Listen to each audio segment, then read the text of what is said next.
Welcome to this week's episode of the Lido Loop. I'm your host, Jack McCraw. With me, as always, my good friend, and happy he's got a 3-day weekend, Jesse Barboza. How we doing today? Oh, I'm doing great. How you doing? Doing good. Happy Memorial Day weekend to all of y'all out there. Hope you enjoy the unofficial start to summertime. And speaking of summer, Jesse, we got some good big things to talk about as far as like tips and tricks for your best summer vacation destinations, whether it be cruises or theme parks. But what's the latest and greatest in the cruise news? Yeah, so how a lawsuit may affect the cruising in the future. And Perfect Day Mexico seems to be a no-go. But what is a go is Carnival's new private beach that gets an upgrade. And Carnival puts a new seal on all their ships. That, and we're finally done talking about Rock and Roller Coaster starring the Muppets, which I'm sure you're happy about, because that ride will be officially opening on the 26th. Epic Universe celebrates its 1-year anniversary, and some potential changes could be coming to the park. And Busch Gardens is offering free beer once again, which I know you're excited to talk about. That, and of course, Jesse and I break down the best tips and tricks for the summer for theme parks and cruises. All that and much more on this week's episode of the Lido Loop.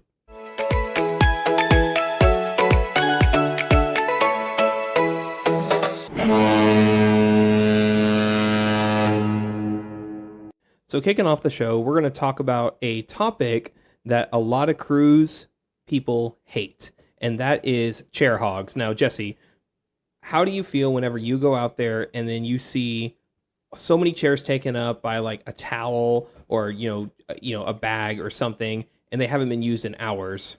That's probably the most frustrating thing about cruising is the people that put their stuff down, go throughout their day. They may show up 4 or 5 hours later and their towel's still there, never using the chair, when people who actually want to use the pool, the best chairs around the pool, I guess I should say, they can't because it's completely full. But it looks like there's finally something being done about this, because there was a lawsuit. And can you tell us a little bit what happened with that chair hog lawsuit?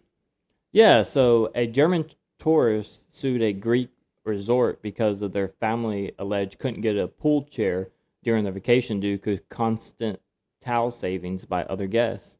He apparently claimed that guests reserved loungers at dawn. Chairs stayed empty for hours. His family couldn't use the pool area despite paying for a resort. The case apparently drew a lot of attention because, like we just talked about, like everyone wants to use the chairs, and if you pay for a resort, you expect to use the chairs, right? Even on a local scale at your local pool, this happens. It happens on a grander scale on cruises as well, resorts. It doesn't make sense that you can just reserve them for the rest of the time. Now, I get it. If you're going into the pool or you're going into the ocean and you're coming back, that's fine. But these people are actually putting these, any articles of items they have just on the chair, and then, you're supposed to like, oh, I guess I can't take that chair because it's being used, and it never gets used for hours. This has happened to us on Carnival. I was just trying to watch a game on the main deck, and I had to go nearly to the top of the deck to see like, oh, hey, there's one open chair right here. I hope I can take it.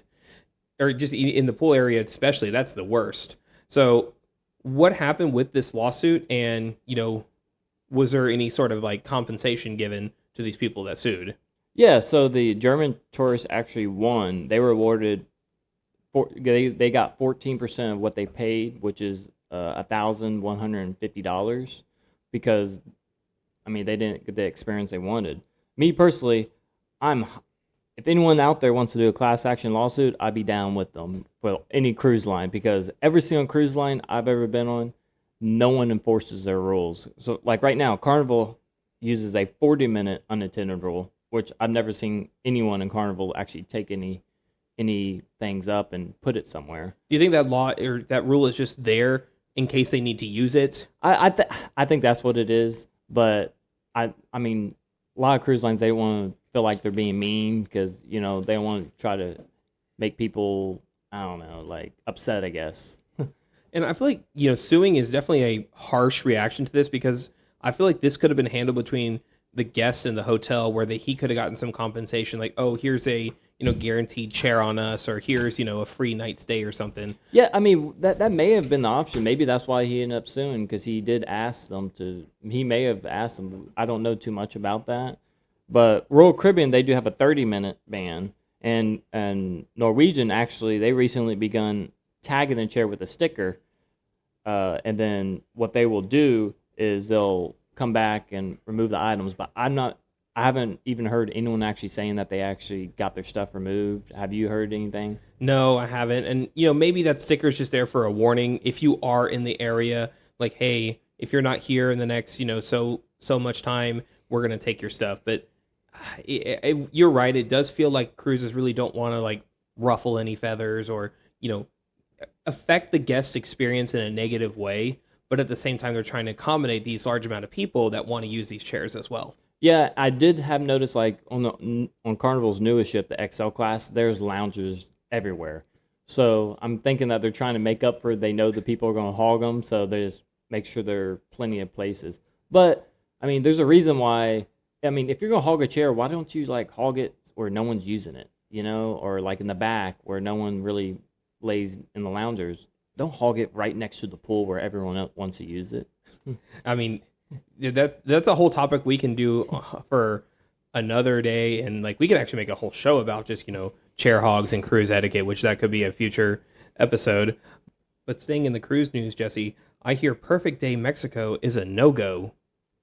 Yeah, so as many of y'all already know, Royal Caribbean, they bought the Costa Maya port right now, even though other people still go there. Carnival still goes there, MSC, and Norwegian, they still all go use this port, even though it's owned by Royal Caribbean, because right now it's really not Royal Caribbean themed yet. What was going to happen is they were going to build Perfect Day Mexico, which would be pretty much right next to the port itself. The port was actually going to be really nice. Me and you were just talking about this, Jack. It had over 30 water slides were supposed to be there. The tallest water slide tower in America. It was going to have the world's longest lazy river, massive pools and beach club, capacity for 15 to 20,000 cruise guests. That's a lot of people. I was going to say, they're putting up like Schlitterbahn numbers for this water park that they were going to build over here. Absolutely. They were supposed to open in 2027, but as of right now, Mexican government has pretty much rejected the current plan that they have, because what they're saying right now is that they're getting backlash from environmental groups, local residents, reef conservation activists, and tourism criticism. So the reason this ain't damage the reef, because apparently they have to like do some dredging to get even bigger ships, I guess, for this resort, which I don't know how true that is or not, because it seems like they can just use the existing dock. Maybe they're talking about having to build a second dock to account for 15 to 20,000 people, I'm guessing. They apparently fear for pollution, runoff, and then the mangrove, which is a type of plant that grows there. They're worried that it's going to like destroy their fragile coastal ecosystem. So, I mean, these do seem like valid concerns, but I feel like there's a way to work around it. Environmental groups, they're just looking out for what's best for what they deem the environment to be.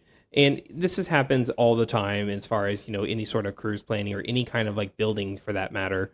And I just think some of these hurdles will be cleared, because it would be really cool to see that water park, but, both sides would just have to come together to get to some sort of agreement, which, I mean, happened at Celebration Key, happened at, the list goes on and on. I could list so many different ports that this has happened to.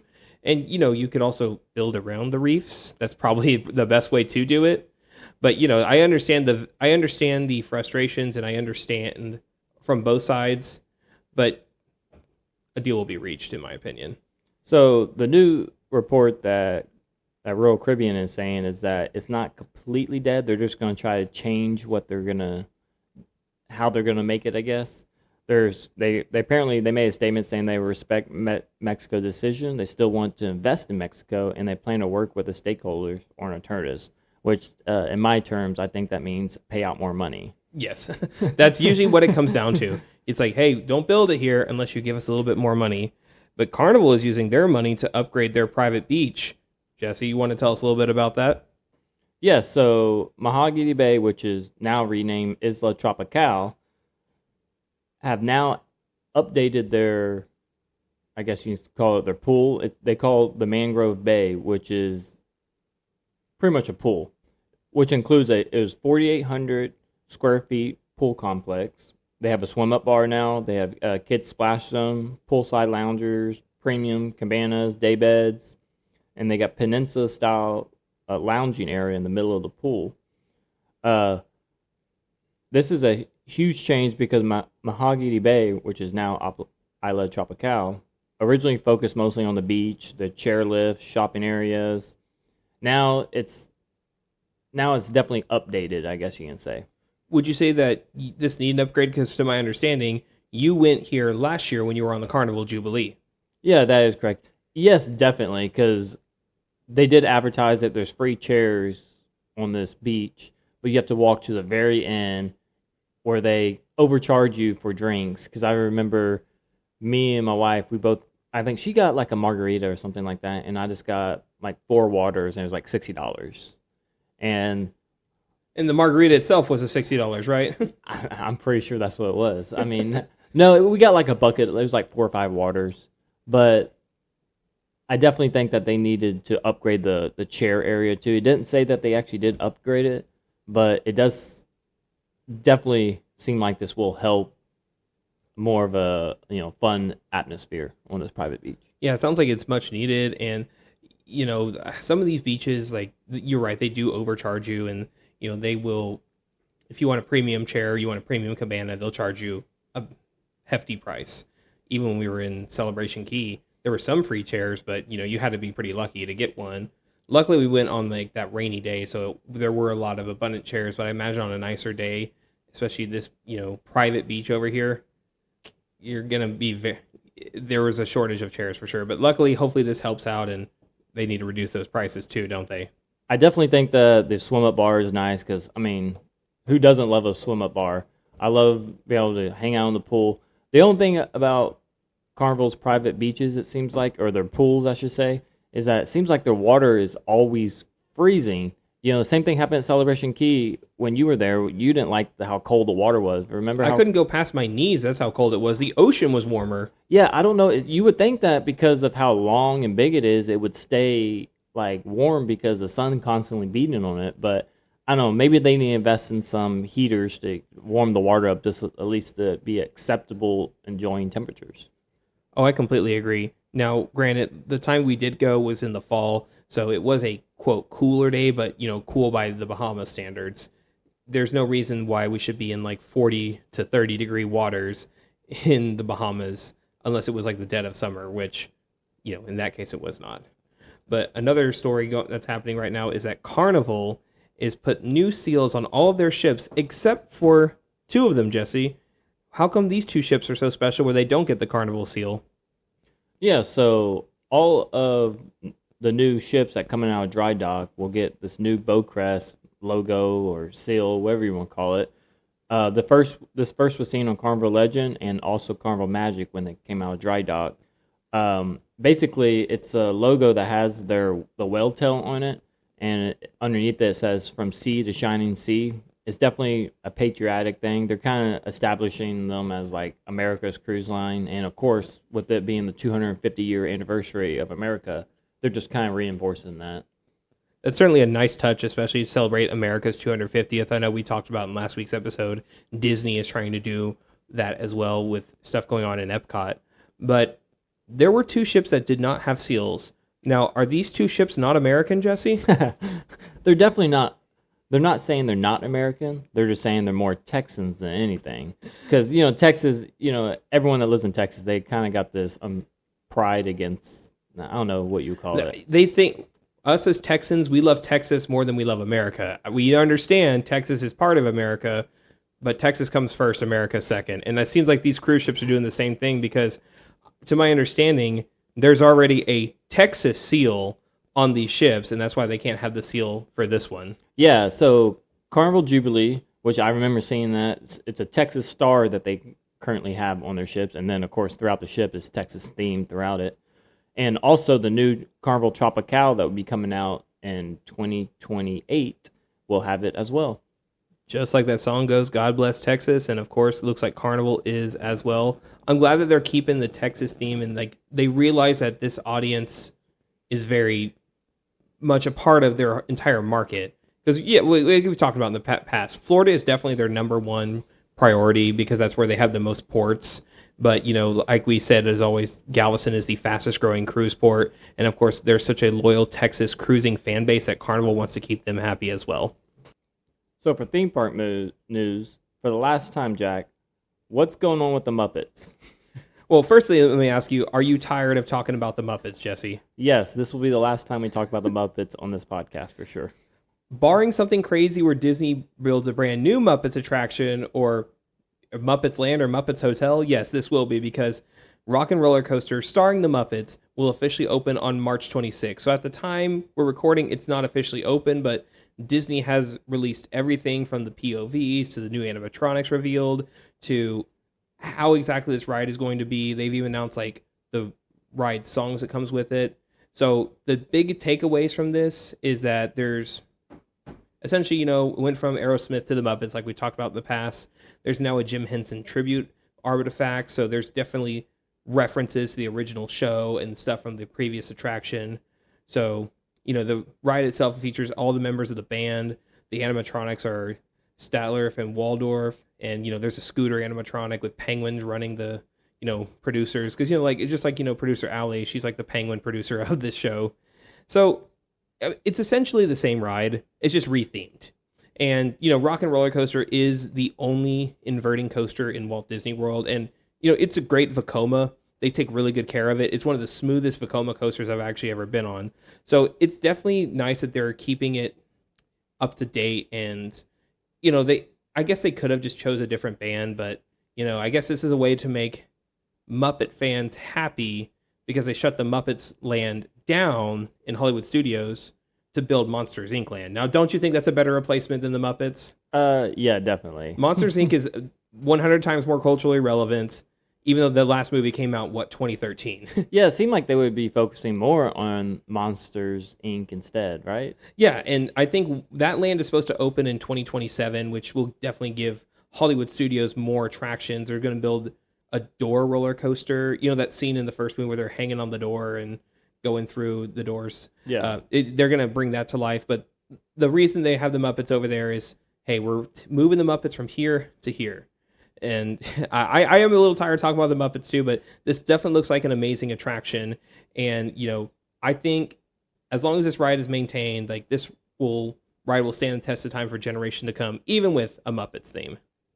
So on Universal news, it seems like Epic Universe just celebrated their 1-year anniversary. Yeah, it's kind of hard to believe. I know that was a park that you and I were very interested in going to with your family and everyone last year. Unfortunately, we didn't get to do it just because of the timing. And, of course, we had a much better experience at Islands. But Epic Universe has now been open for 1 year as of May 22nd.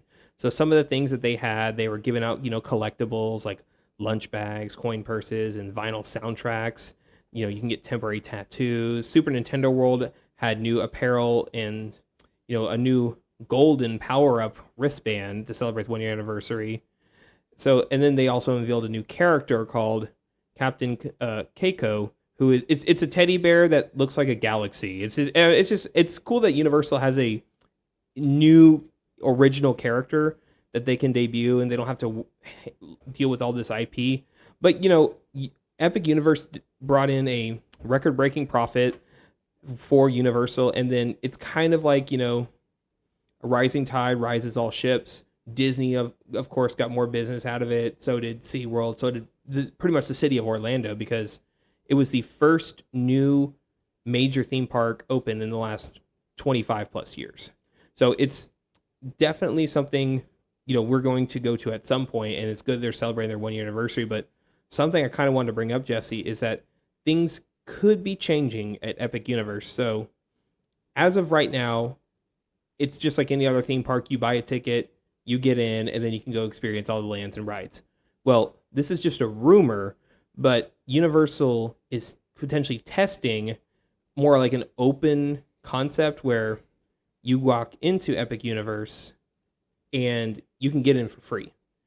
But if you want to go to Super Nintendo Land, the Dark World, Harry Potter, or Isle of Berk for the How to Train Your Dragon Land, those could be separate additional charges.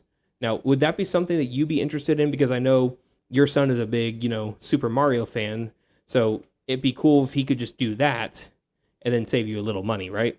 Yeah, I guess especially if we are already going to visit like Islands of Adventure and we want to go see Epic the same day, we're like, well, we don't want to pay for a whole nother ticket too. We can just go and visit Nintendo World, Mm-hmm. I definitely think that's definitely benefit, depending on the price, because if it's like $50 still for a ticket per person, I still don't think that's worth it. Yeah, I think like, it would have to be substantially cheaper just for that to even work.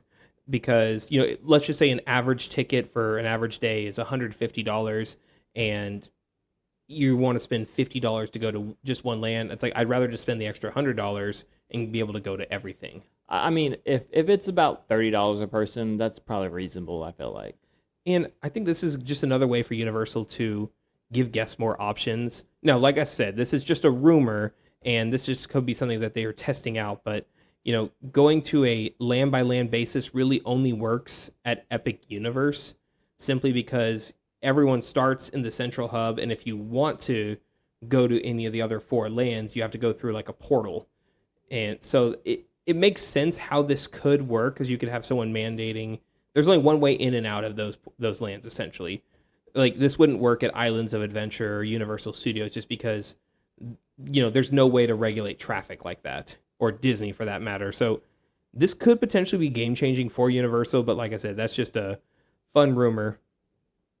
And then, all right, Jack, we are now going to talk about the important stuff. How can I get free beer?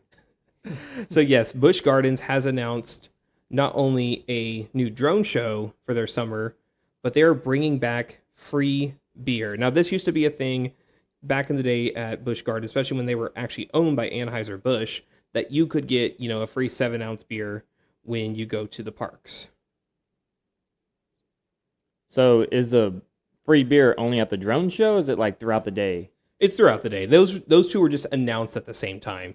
So like we did in a previous episode, we talked about SeaWorld having a drone show. Now, Busch Gardens, owned by SeaWorld, they're bringing that drone show over to Busch Gardens Tampa as well.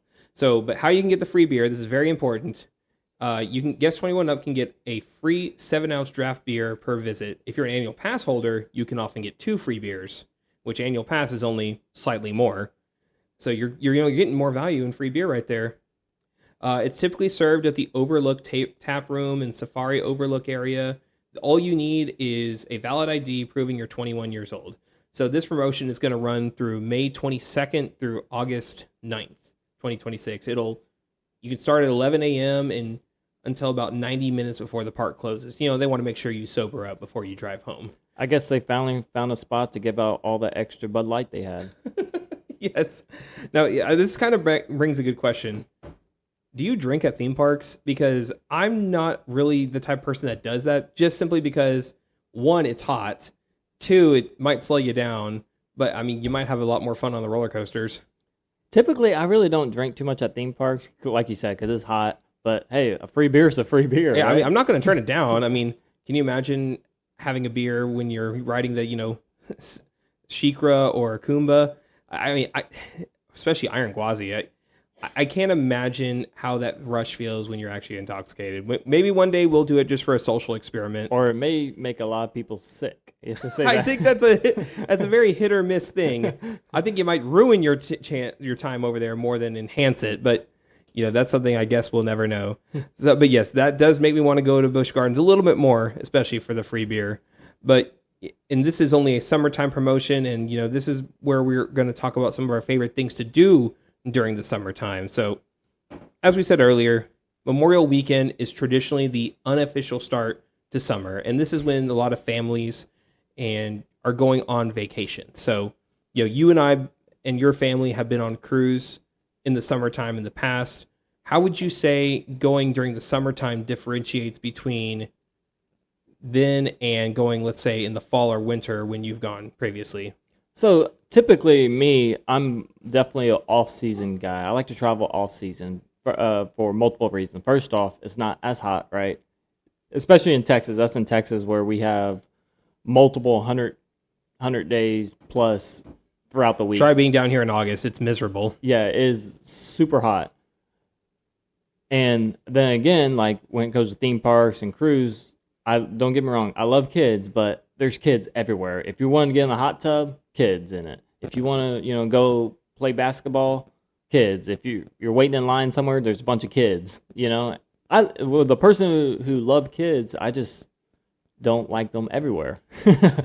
That's why you've never been on a Disney cruise, amongst other reasons. But yes, and would you say that it's traditionally more expensive, just from a cruising perspective, to go on cruise during the summertime than it is in the off season? Oh yeah, it's definitely way more expensive because that's when everyone wants to travel.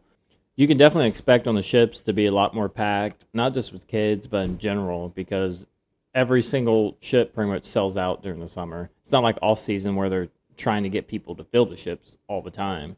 And I think that's why you see such a drastic price difference in, let's say, the first week of September, sometimes early in October before Halloween. That's when, kids are back in school, so there's a lot less families that are traveling. But I think summer is still a fun time to go if you can. But it sounds like you don't really like traveling in the summertime. Is that kind of what I'm getting at, Jesse? Yeah, definitely. I mean, first off, it's hot everywhere, of course, like we talked about. And I'm going to go say it again, a bunch of kids everywhere. A lot more expensive. It's just, I don't know. Everything's about it, to me, is not great to travel in the summer. If you do have kids, it's probably the best time just because that's when they're out of school. And, I think that's when, families start to have that flexibility when they get that vacation time to you so they can go. But yeah, if you can travel in the off season, it's certainly better to do so from a cruising perspective. Now, from a theme park perspective, you're kind of, depending on where you live, you only really can go during the summertime. Us down here in Texas, Fiesta Texas is open most weekends. I think they close about 2 months a year in January and February just to have, ride maintenance. And I think the same thing for Six Flags Over Texas. But unless you live in the greater Orlando area or Southern California, chances are your local theme park is not year round. And, those two areas in Southern California and Orlando, every single theme park is open every single day. So you guys are not part of this conversation, but go anywhere in the Midwest or in the North, take Cedar Point, for example. They're only open from May to October just because it gets so cold in Ohio that they can't, operate. Same with Valley Fair, Worlds of Fun, a bunch of other Midwestern park, Kings Island. So yeah, that does limit your options, but I would say the best times to go if you're going to go to the theme park in the summertime would be on weekdays. And, that always doesn't work with work, and I get that, but I think you'll have a better experience because the parks will be fully staffed during the summertime, and they'll try to have, ride operations as, high as possible. And you and I have been on to even Fiesta Texas on Memorial Day, and we didn't have a single problem. Yeah, that was actually very surprising because I remember going there expecting to be a lot of crowds, and it was like, for the most part, pretty dead on the start of Memorial Day, which is pretty much, like you said, the start of summer. The kids are already out of school, so you would think it would be really packed, but I'm sure like 4th of July and all those holidays, they're definitely packed. Oh, absolutely, and that's was kind of my next point was like, to avoid the major holidays in the summertime, especially 4th of July. We went to Schlitterbahn over here 4th of July weekend, and it was just a madhouse. And there is that drive that people want to go to a theme park, go to a water park during the summertime because that's the best time to enjoy it. But going to theme parks in the summertime can be stressful in the sense of the heat. Like, it's not just Texas, everywhere is hot.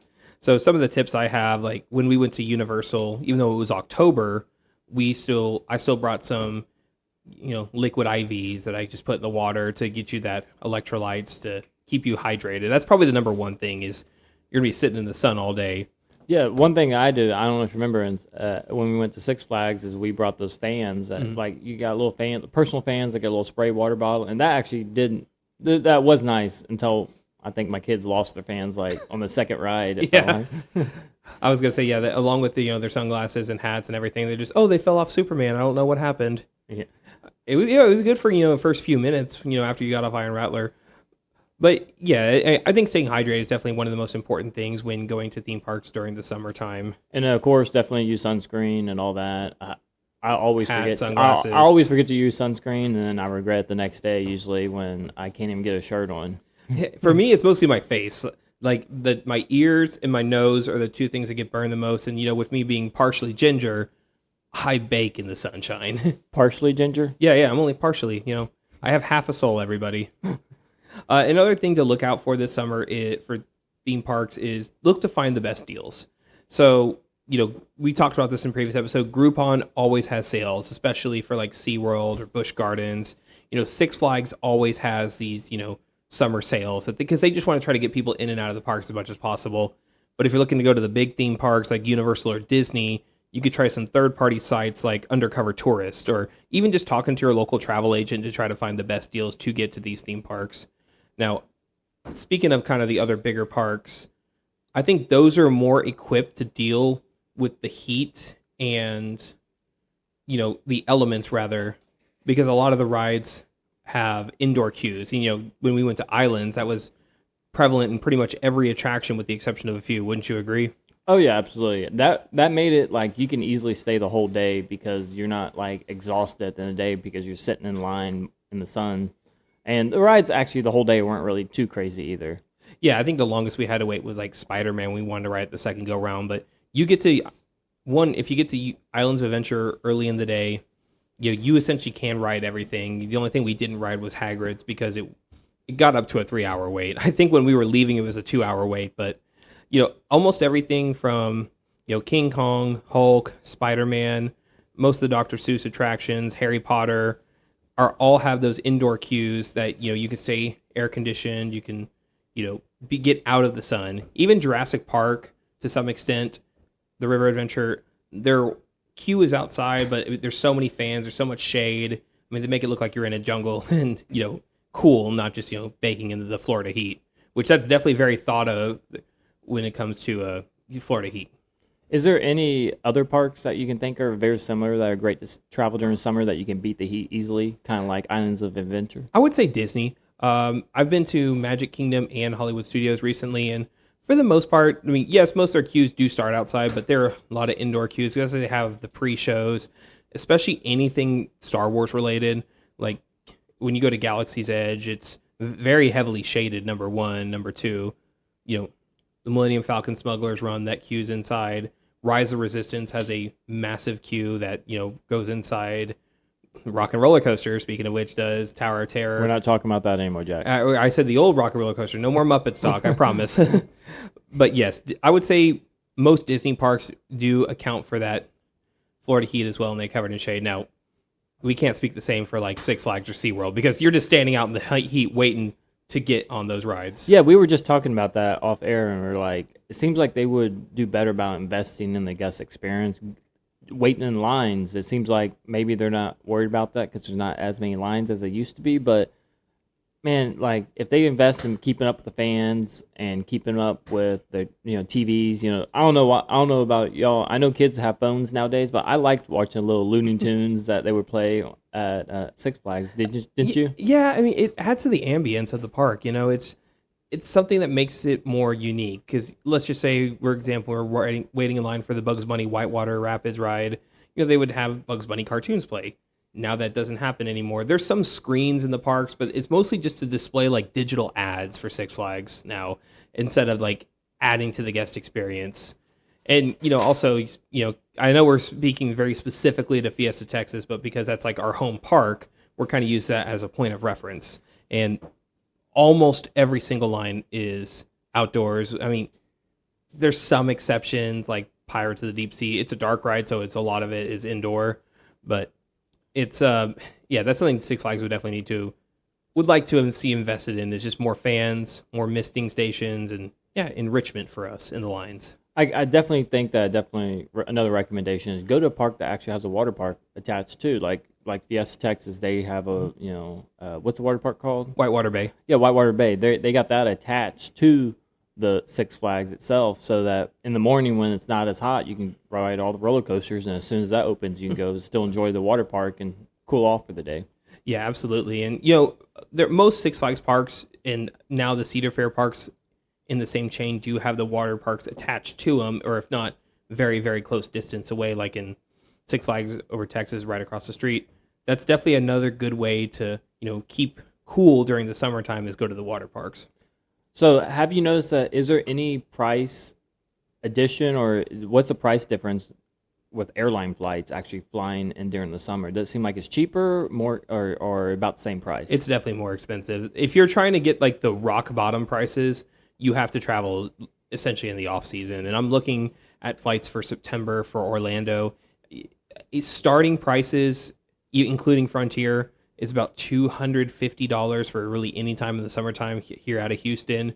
Sometimes you can get some good deals here and there, but have you tried Spirit? No, unfortunately, Spirit is not working at this point in time.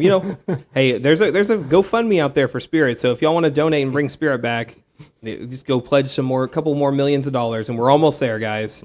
But yes, flying during the summertime is definitely the most expensive time, just because that's when travel demand is at its highest.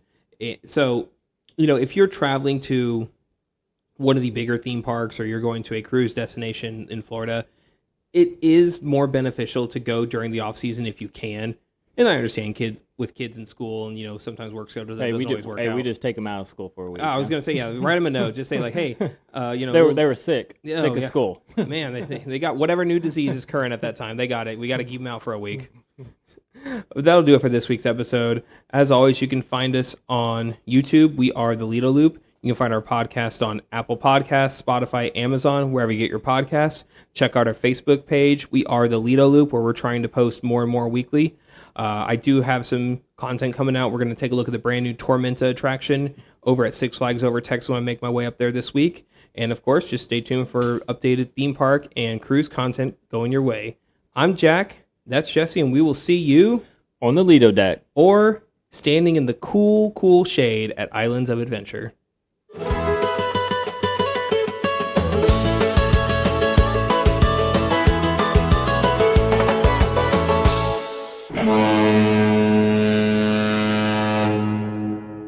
Thank you for watching this episode of Lido Loop. Like, subscribe, and ring the bell so you're notified every time we post more content.